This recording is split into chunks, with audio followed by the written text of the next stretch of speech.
وإلى حضرة النبي محمد صلى الله عليه وسلم. سورة الفاتحة. أعوذ بالله من الشيطان الرجيم. بسم الله الرحمن الرحيم. الحمد لله رب العالمين الرحمن الرحيم مالك يوم الدين إياك نعبد وإياك نستعين اهدنا الصراط المستقيم صراط الذين أنعمت عليهم غير المغضوب عليهم ولا الضالين آمين. يا رب بالمصطفى بلغ مقاصدنا واغفر لنا ما مضى يا واسع الكرم. يا رب بالمصطفى بلغ مقاصدنا واغفر لنا ما مضى يا واسع الكرم. يا أكرم الخلق ما لمن ألوذ به سواك عند حلول الحدث العميم. يا رب بالمصطفى بلغ مقاصدنا واغفر لنا ما مضى واسع الكرم. ولن يضيق رسول الله جاهك بي إذا الكريم تجلى باسم منتقم. يا رب بالمصطفى بلغ مقاصدنا واغفر لنا ما مضى يا واسع الكرم. لعل رحمة بحنايا يقسمها تأتي على حسب العصيان في القسم. يا رب بالمصطفى بلغ مقاصدنا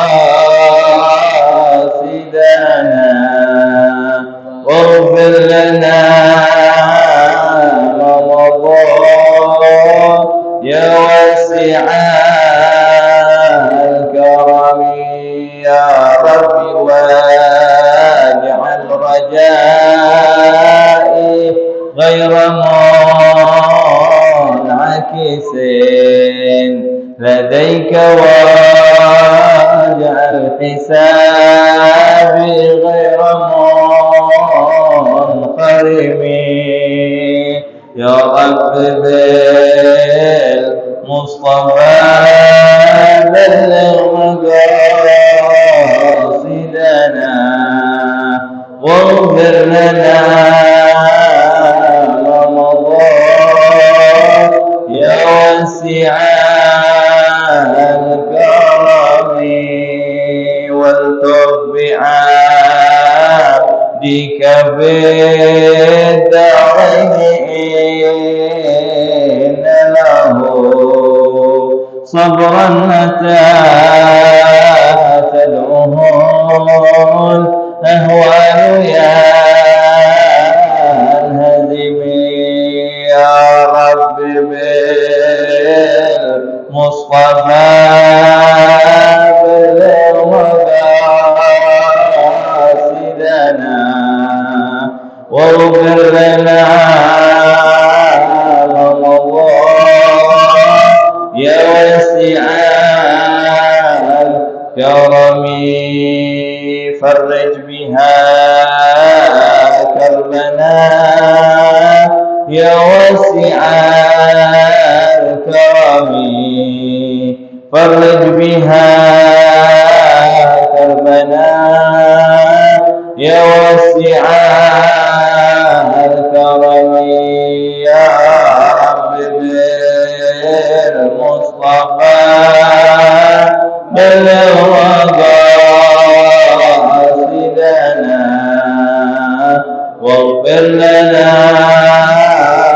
ما مضى يا واسع الكرم اللهم صل وسلم وبارك عليه وعلى آله. السلام عليكم ورحمة الله تعالى وبركاته. الحمد لله رب العالمين وبه نستعين على أمور الدنيا والدين والصلاة والسلام على أشرف الأنبياء والمرسلين سيدنا ومولانا محمد صلى الله عليه وعلى آله وصحبه وسلم أجمعين. اللهم صل وسلم على سيدنا محمد صلاة تغفر بها الذنوب وتصلح بها القلوب وتنطلق بها العصور وترين بها الصعوب وعلى آله وصحبه من إليه النشور. رب اشرح لي صدري ويسر لي أمري واحلل عقدة من لساني يفقهوا قولي وسدد به لساني واهد قلبي بجاه النبي والصحابة وآله. دستوركم يا أهل الدرك ويا أهل النور ويا أهل الظاهر والباطن ويا أهل الحل والعقد سبحانك لا علم لنا إلا ما علمتنا إنك أنت العليم الحكيم وتب علينا إنك أنت التواب الرحيم. Amma ba'd, alhamdulillah, tak henti-hentinya kita ucapkan puji syukur kita kepada Allah Subhanahu wa taala yang telah memberikan kita ribuan nikmatnya, nikmatul Islam, nikmatul iman, dan nikmat dijadikan kita sebagai umat Nabi Muhammad sallallahu alaihi wasallam. Dan Allah Subhanahu wa taala juga telah memberikan kita nikmat hidayah, taufik wal inayah, sehingga hati kita dikumpulkan di tempat yang tidak diragukan lagi bercucuran rahmat Allah Subhanahu wa taala di dalam hadir di dalam majlis ilmu, alhamdulillah. Dan tak lupa juga salawat beriringan salam kita hadiahkan kepada junjungan agung kita Nabi Muhammad sallallahu alaihi wasallam, kepada para keluarga, sahabat dan pengikutnya hingga akhir zaman. Ma'asyiral hadirin yang dimuliakan oleh Allah Subhanahu wa taala, tempat-tempat yang mulia, waktu-waktu yang mulia, apalagi kalau di tempat tersebut kita adakan majelis ta'lim, kita adakan majelis zikir, kita adakan majelis maulid. Itu tempat di muka bumi tersebut bercahaya bagi para malaikat, sama halnya seperti kita melihat bintang yang ada di langit.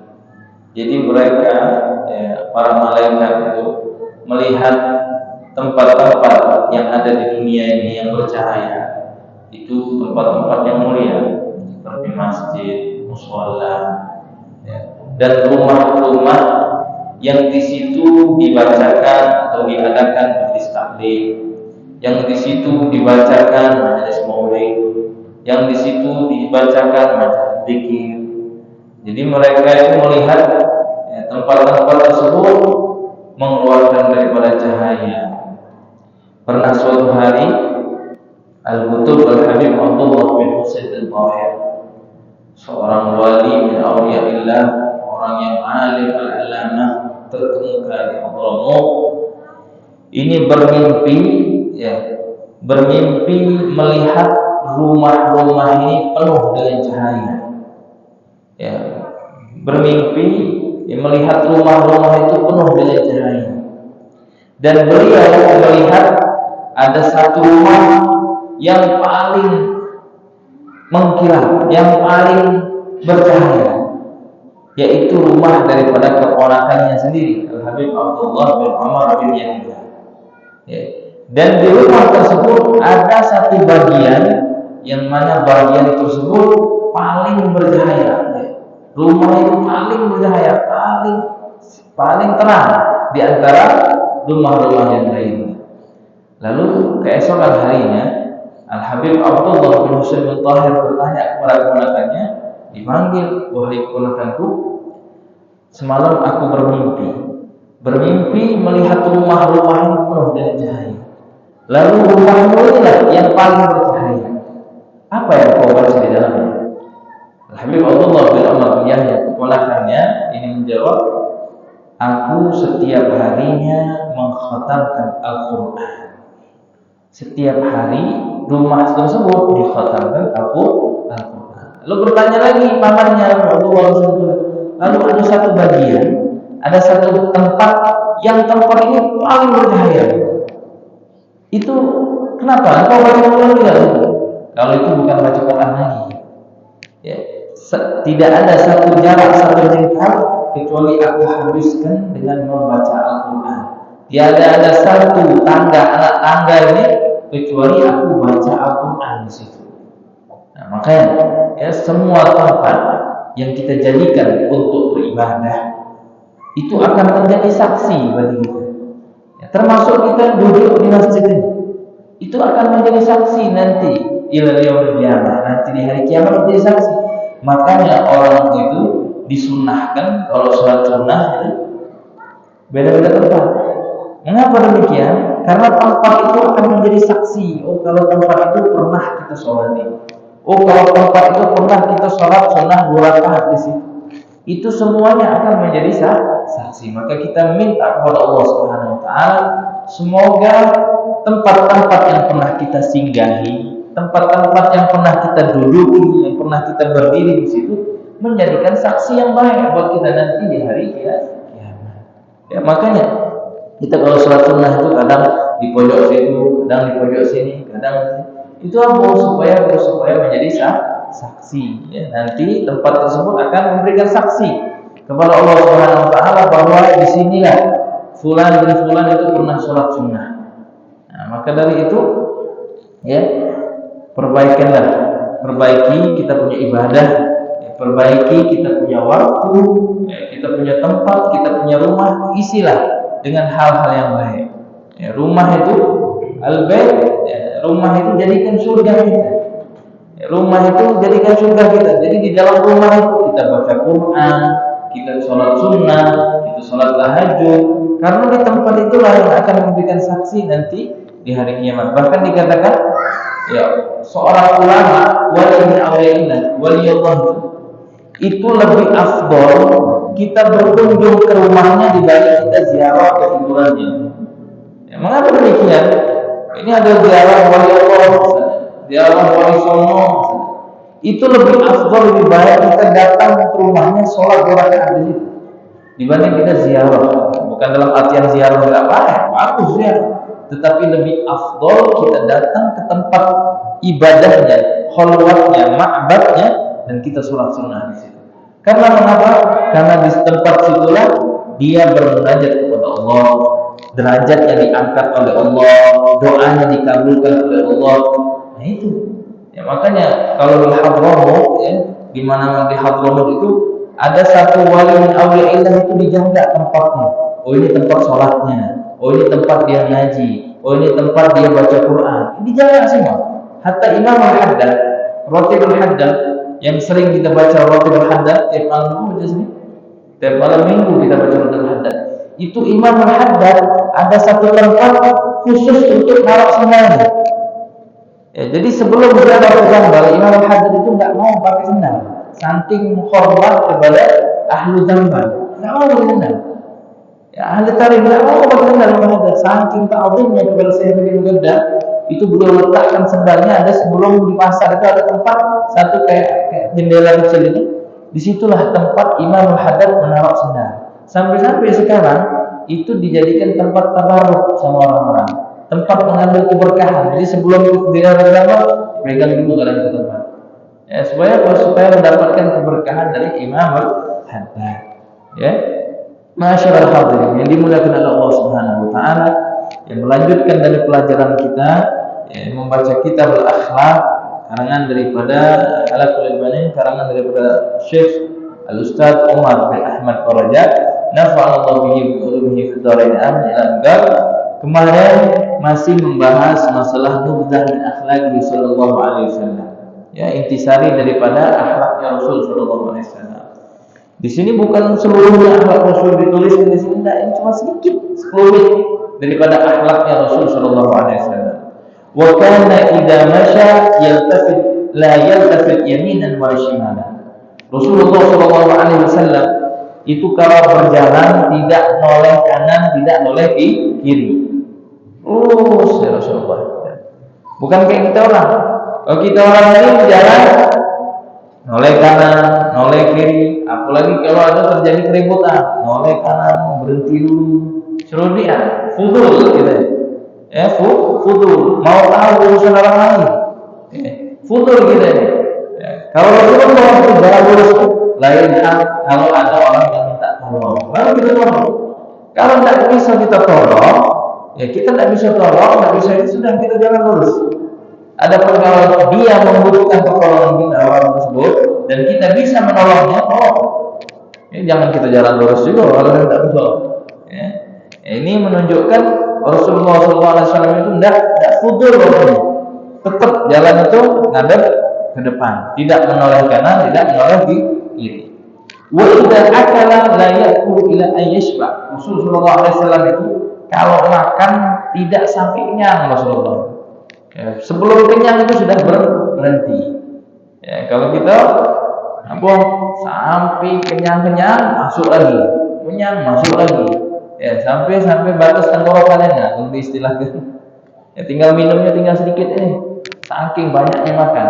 Imam Al-Haddad itu mengajarkan kita itu harus membagi kita punya tubuh ini 3 bagian.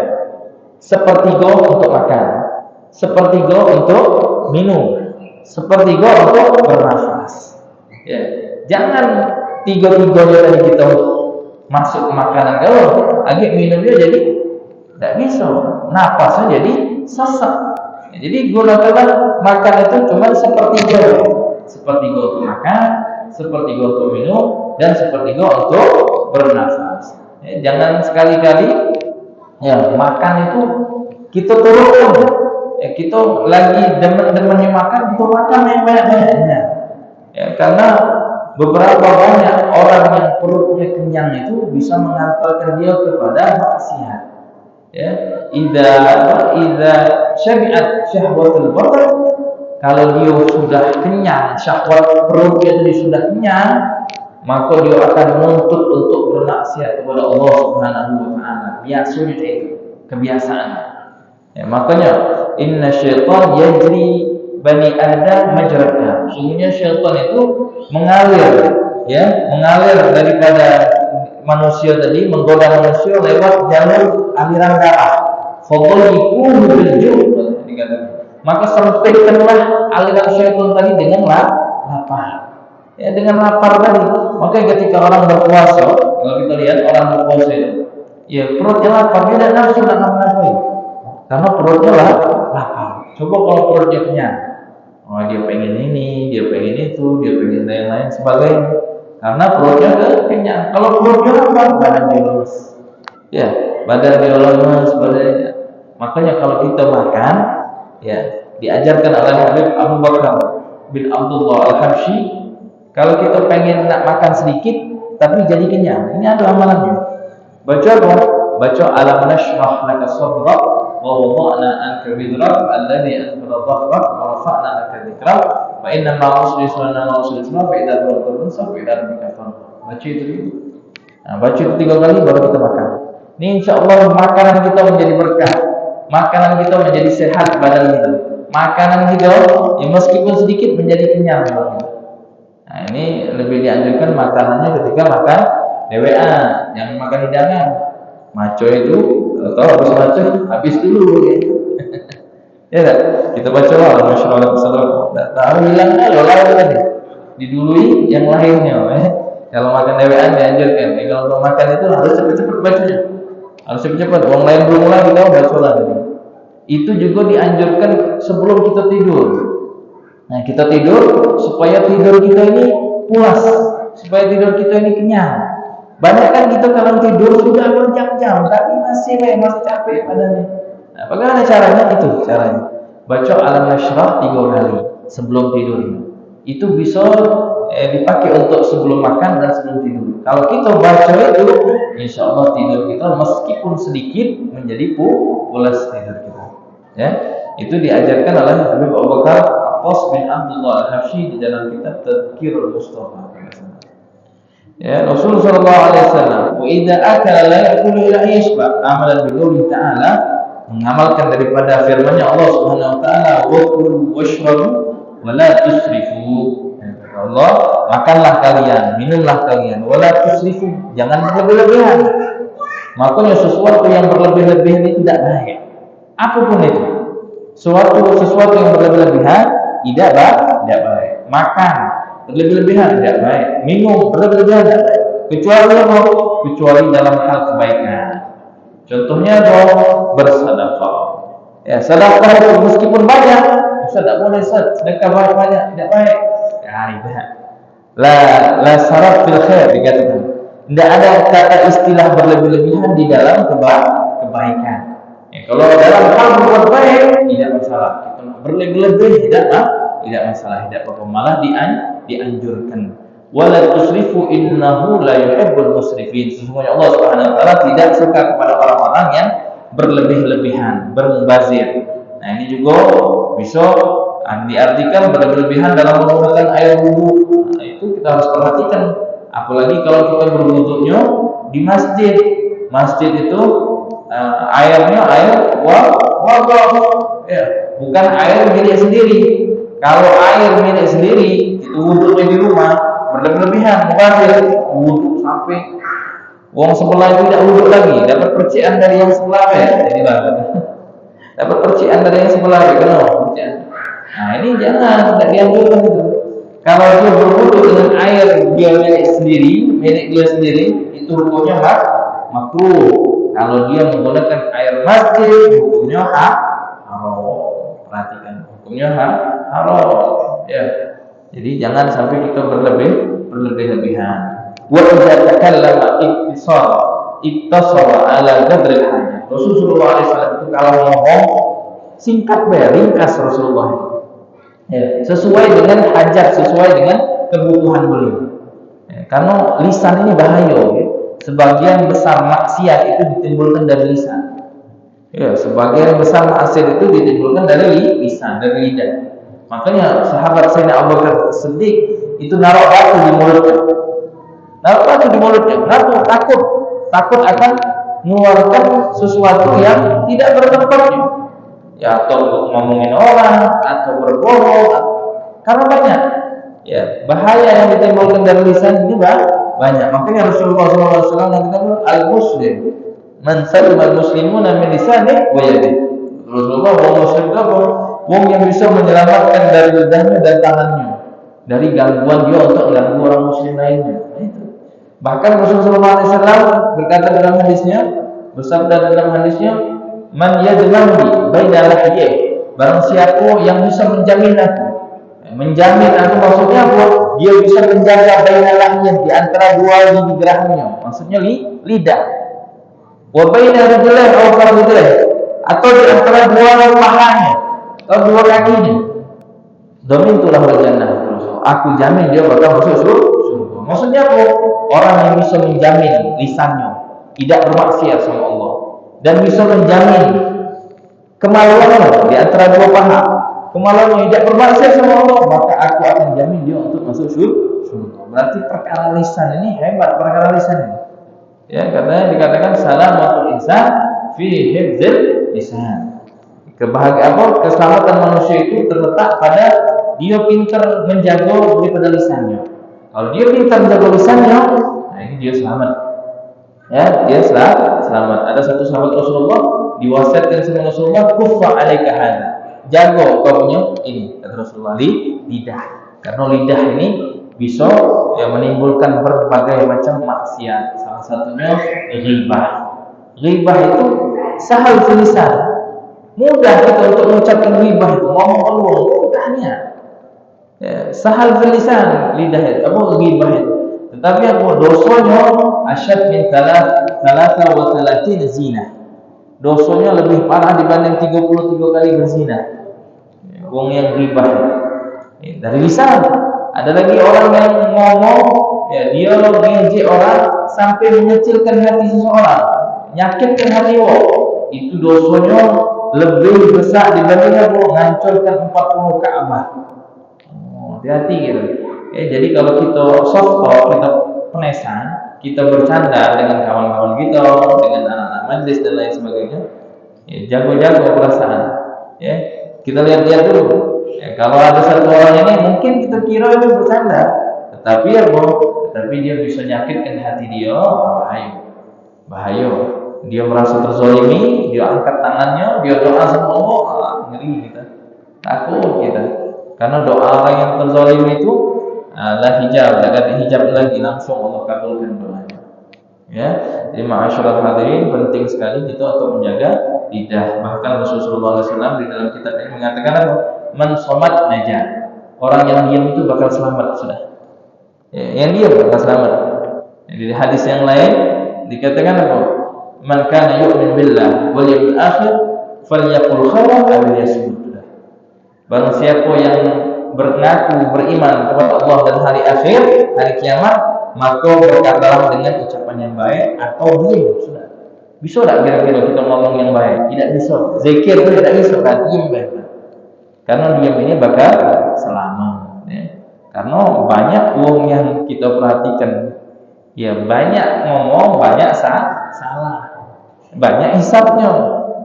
Makanya dikatakan al-lisan jirmuhu saghir wa jirmuhu kabir. Lidah itu bentuknya kecil, tapi bahayanya besar lidah. Wong bisa berbunuhan gara-gara lidah. Wong bisa berpisah hubungan rumah tangganya gara-gara lidah. Banyak lidah ini. Makanya wakana yuhafid, Rasulullah SAW juga mempunyai sifat apa? Yuhafid ala awqatih, menjaga daripada waktu-waktunya. Nah, kita harus jaga waktu-waktu kita ini. Jangan sampai waktu kita tuh lewat sia-sia. Karena al-waqtu kasayf dikatakan. Waktu itu seperti pedang. Illam taqtahu gata'at. Kalau kita tidak potong dia punya waktu itu, kita tidak atur waktu kita, maka waktu tersebut akan memotong. Kita terlena dengan waktu, ujung-ujung kita meninggal tanpa membawa bekal untuk akhirat. Jadi kita perhatikan waktu itu. Bahkan Imam Al-Ghazali menganjurkan kita untuk mengatur waktu kita. Banyak daripada ulama as-salafus saleh, salah satu dari Habib Salim Abdul Syatiri, guru-guru kita, nganjurkan sekali bagi para murid-muridnya untuk mengatur waktu. Beliau itu pada saat kita pernah dengar sampai-sampai kalau di kamar mandi itu ada jam. Di kamar mandi itu ada jam. Supaya jangan lama-lama di kamar mandi. Nah, kita kadang terbuai gitu. Kalau masuk kamar mandi beda kita masuk kamar mandi lama. Bahkan orang kafir itu di kamar mandi ada orang karena makwal jin, tempat kamar mandi itu tempatnya jin, tidak bagus. Jadi pernah kita dengar cerita kalau besar itu di kamar mandinya ada jam, saking tidak mau buang-buang waktunya.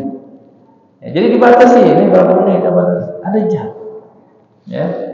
Jadi pentingnya kita untuk mengatur daripada waktu. Bila perlu kita tulis. Kita tulis jam sekian bangun subuh, jam sekian sholat tahajud, jam sekian baca wirid azkar, jam sekian kita tulis waktu tadi. Tidak haruslah yang anak-anak kecil yang masih belajar yang sekolah kita juga bisa kita amalkan. Kita harapan kita supaya jangan sampai terlewat dalam satu hari itu tidak ada sesuatu yang bermanfaat yang kita lakukan. Dan penting juga begitu sebelum kita bermuhasabah.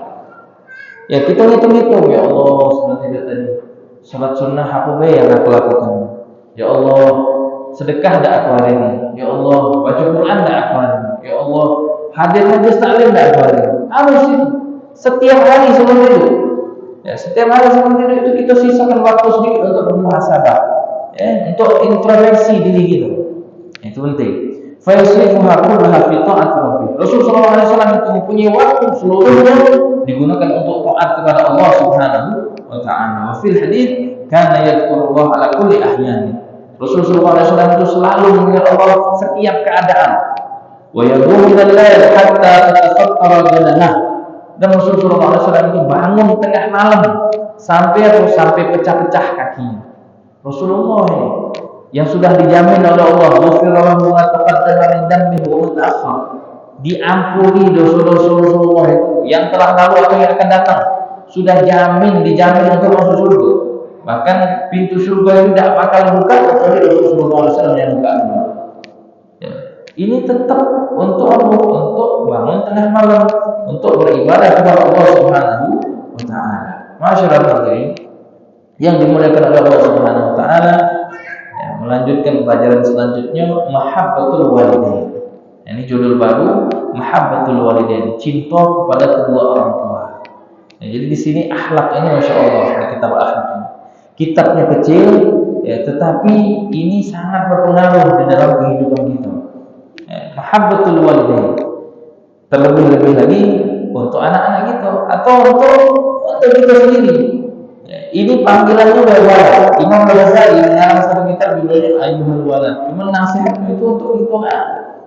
Ya, sama untuk kita masih juga kurang kita ini. Banyak kurangnya kita. Inna walidaik yuhibbanika mahabbatan 'azimah. Sesungguhnya orang tuamu itu, kedua orang tuamu itu sangat mencintaimu. Wa huwa sababu. Mereka berdua itu adalah sebab adanya engkau. Karena mereka berdua ada kita di muka bumi ini. Ya, jadi jangan sampai kita durhaka kepada kedua orang tua. Kita tidak mungkin ada di muka bumi ini kalau tidak sebab kedua orang tua kita. Waqad ta'iba katsiran fi tarbiyati. Dia sudah terlalu capek dalam mengurus kita. Ya, orang tua kita itu capek ngurusin kita. Walakinnahu masrurun bidzalik. Tetapi mereka berdua itu senang dengan hal itu. Fa ummuka hamalatka fi batniha 9 ashhur. Ibumu itu mengandungmu di dalam perutnya 9 bulan. Tsumma arda'atka, kemudian menyusuimu. Wa hiya sabira ala at'abil hamil wa radha'. Dan dia sabar atas susahnya hamil dan menyusui, sabar. Wa'tanat bi nadhafati jismik wa thiyabik, mengurusi daripada kebersihan badanmu, kebersihan baju-bajumu. Wasala'at malabisak al-bayyinah al-layyinah wa rattabat firasyak al-latif. Ya, membuat baju tadi bersih, mencuci baju, merapikan tempat tidurmu. Itu kerjaan daripada ibu kita. Dan kita kadang sekarang tak merasa karena kita sudah besar. Ya. Dan itu kita rasakan ketika kita punya anak. Coba kita lihat kita punya anak. Ya, yang masih kecil. Dia digigit nyamuk aja tidak ridho. Begitulah juga ibu kita dulu. Begitulah juga abah kita dulu. Tidak ridho, tidak mau, tidak tidur kadang. Demi apa? Demi anaknya supaya tidurnya tidak. Apalagi kalau sudah kita sakit, mereka kepikiran sekali. Susah mereka. Dan kita rasakan ketika kita menjadi orang tua.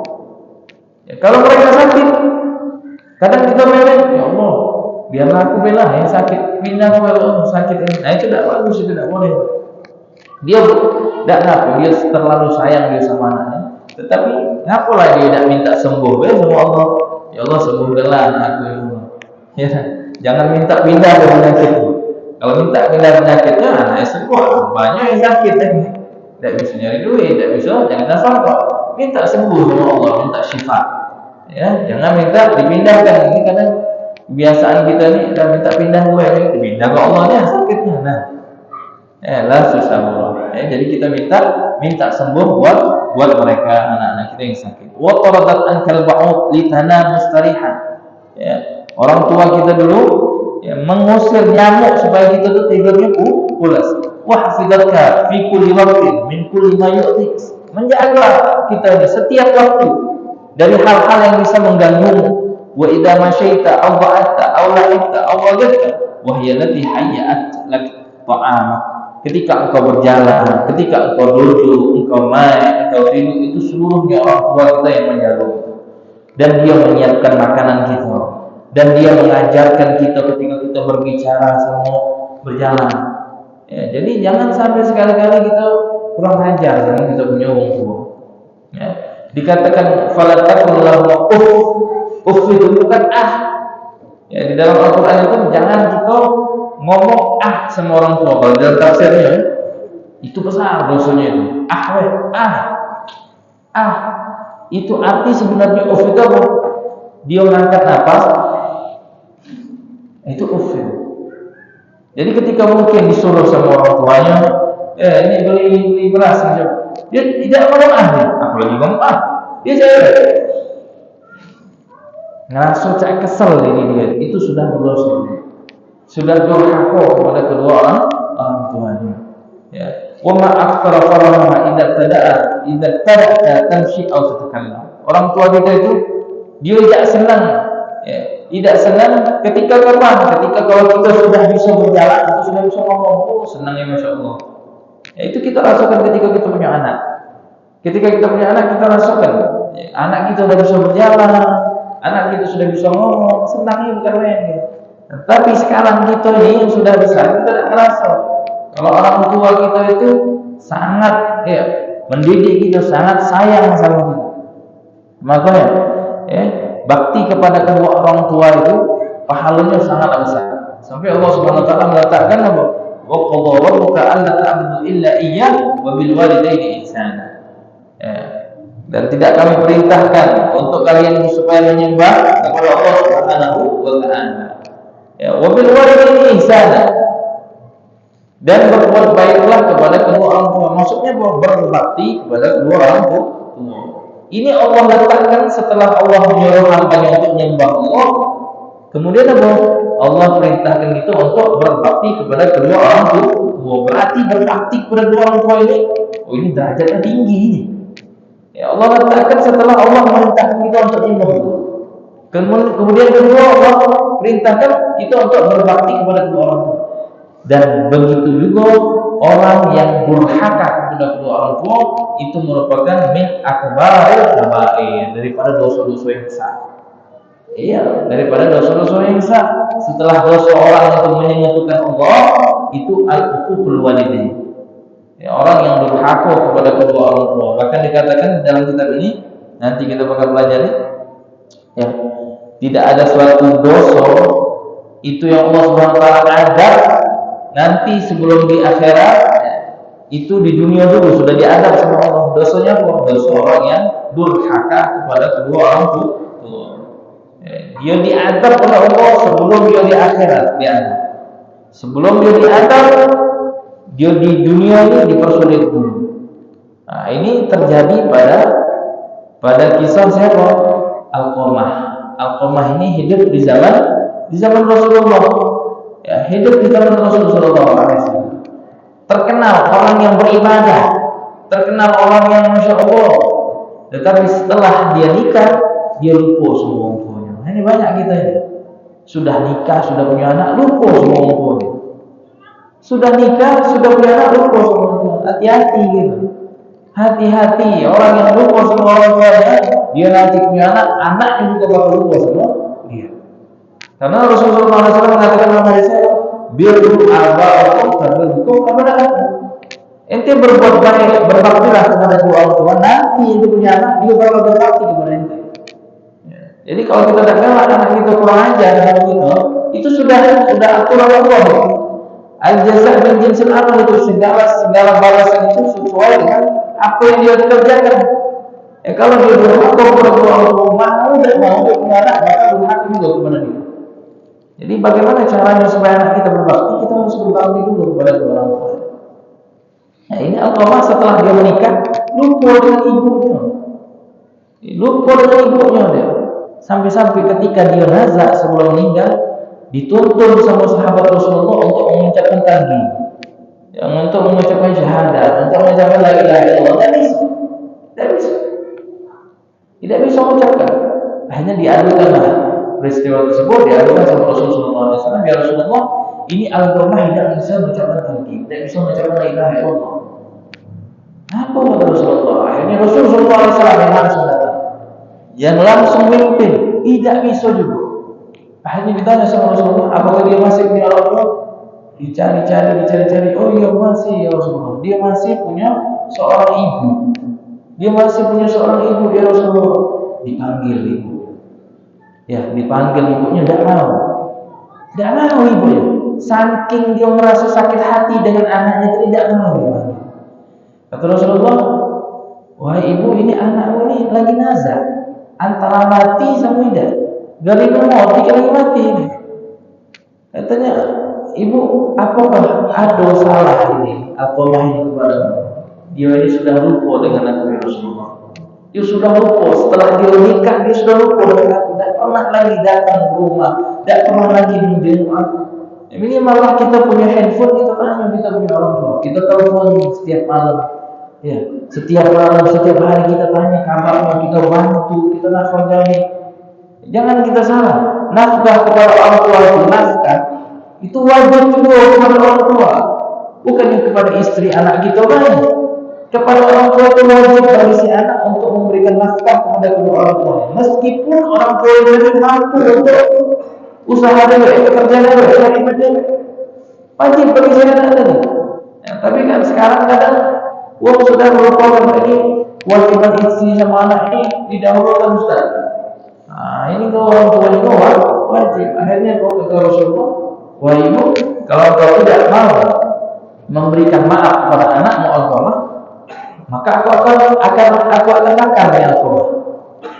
Dengar, ya ibunya tadi Al-Qamah nak dimakan, oh namanya umur, tidak rela. Ya Rasulullah, jangan ya Rasulullah, jangan ya Rasulullah. Sekarang ini aku telah maafkan kesalahan-kesalahan dia. Akhirnya dipimpin sama Rasulullah, yang Al-Qamah bisa mengucapkan lagi. Jadi ya, adab siksaan Allah itu bagi orang yang durhaka sama orang tua itu dahsyat sekali. Ya sebelum dia mati dia sudah diadab, apalagi setelah dia mati. Ya selamanya jadi takut kita. Ya, kita berdoa kepada Allah Subhanahu Wa Taala semoga kita ini tergolong menjadi orang-orang yang berbakti kepada kedua orang tua. Ya. Karena orang tua ini jalur yang sangat cepat untuk kita mendapatkan ridhonya Allah Subhanahu Wa Taala. Maka beruntunglah bagi orang-orang yang masih punya orang tuanya. Beruntungnya. Makanya Imam Hasan Al-Basri diceritakan itu seorang imam, Masya Allah, Imam Hasan Al-Basri, Sayyidul Tabi'in, murid daripada Imam Ali karamallahu wajhahu, Sayyidina Ali karamallahu wajhahu. Ini ketika ibunya meninggal, beliau ini menangis dengan sejadi-jadinya. Nangis dengan sejadi-jadinya. Ditanya sama para murid-muridnya, wahai imam, engkau itu seorang imam, seorang alim, ulama. Mengapa ketika keluarga engkau nangis, keluarga engkau meninggal, kau nangis, ibu engkau meninggal? Katanya, bagaimana aku tidak menangis?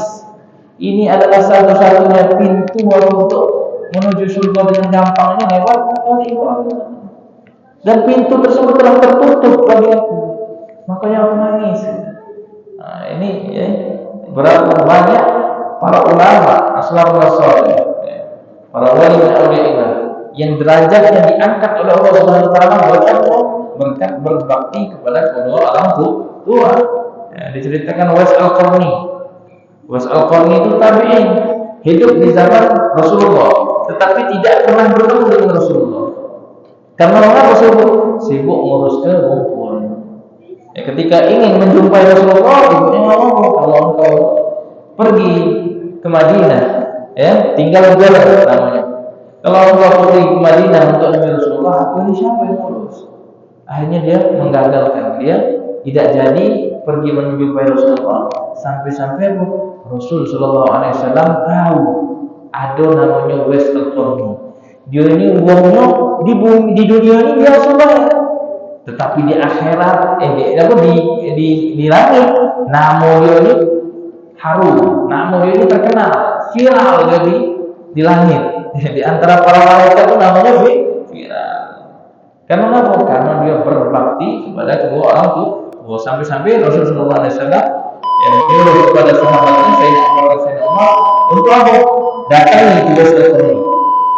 Kata Rasulullah, datangi Uwais Al-Qarni dan sampaikan salamku untukmu. Rasulullah kirim salam. Berkat apa? Berkat berbakti kepada kedua orang tua. Tidak sampai di situ, tidak cukup sampai di situ. Dan kalian minta doa sama Uwais Al-Qarni. Sahabat minta doa sama tabi'in. Saking apa? Saking dia berbakti kepada kedua orang tua. Maka kita Di malam yang penuh barakah ini kita berdoa kepada Allah Subhanahu wa taala supaya yang masih ada orang tuanya dipanjangkan umurnya, disehatkan badannya, dan kita diberi taufik oleh Allah Subhanahu wa taala untuk selalu berbakti kepada kedua orang tua kita, sehingga dengan bakti kita kepada kedua orang tua kita tadi bisa mengantarkan kita untuk masuk ke surga Allah Subhanahu wa taala. Hada ma aqulu lakum. Wassalamualaikum warahmatullahi taala wabarakatuh.